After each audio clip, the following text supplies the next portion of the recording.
In my little town, I grew up believing God had his eye on us all. He used to lean upon me whenever I pledged allegiance to the wall. I would like to think that Clermont High School is where it all started. Here, Claremont, the gem of the hills. The nights where you could hear the ebb and flow of cheers from the crowd at Highlander Field.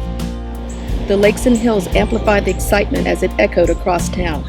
It was all so perfect, but we could not appreciate it then. But hindsight after adulting a few years shows me that we were in a happy valley, our perfect place, Clermont High School.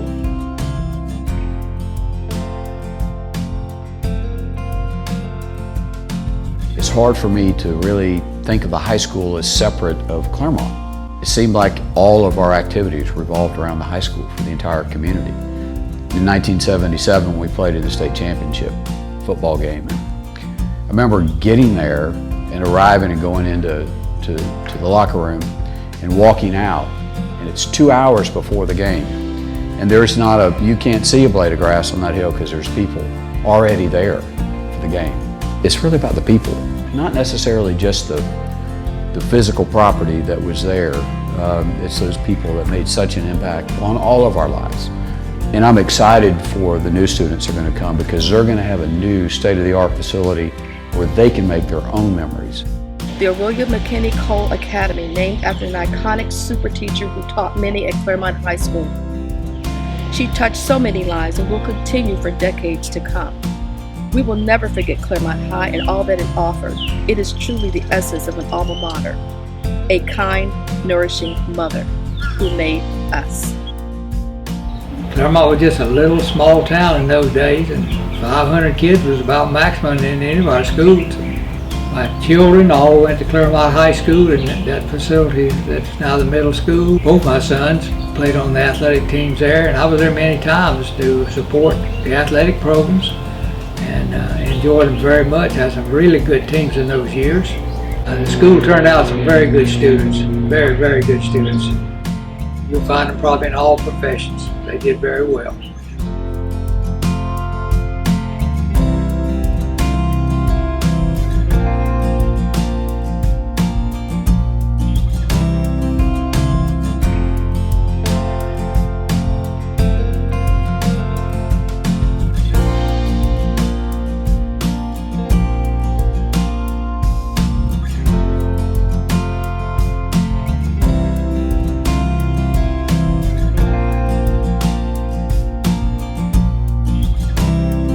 My time at Clermont Middle School is one of the fondest experiences I've had in Lake County schools.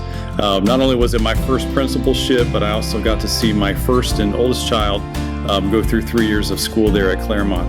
You know, the character of that school, being an older school, is something that you just couldn't replicate anywhere else. You could stand on the sidewalk and look down and see all of the kids changing classes. You could walk 3 levels and say hi to every teacher that was on the campus. When I look back on that, not only did I learn how to be a principal there, but I was immersed with so many great people that did so many amazing things for students, and I'll never forget that time there. My wife came from a family of educators. Her mother was a teacher, her father was our principal, and during the days when schools were segregated, we couldn't go to Clermont High School, which is Clermont Middle School now. The school is going to be renamed after Aurelia, and I think it is quite an honor for that to happen to her. She was a dynamic teacher. She worked in education all her life. She was an assistant principal, and assistant superintendent to Lake County Schools. She was a person who really loved children. That was her life. When I think about my mom, Aurelia M. Cole, and Clermont Middle School and Clermont High School, there's just so much rich history. My mom was a teacher at Clermont High School, a dean at Clermont High School, and then returned to Clermont Middle School as a principal. She made so many rich memories there for so many different students on the middle school level, on the high school level. So we are just honored as a family that this new school will be named in her honor. I have very fond memories of Clermont High School. I pretty much grew up on the campus because I would leave Clermont Elementary School and walk across to the high school every day So I knew all the teachers, I knew all the kids. The coaches used to let me come to all the practices. I would carry the football pads for the football players. I would carry the basketballs for the basketball players. To have graduated from that school and to now hear that my mom's name is going to be attached to that space, it's kind of like full circle. And as much as she accomplished in her life, she could not even imagine that Lake County would think so much of her to name a school after her that would carry her name on for as long as that building is standing.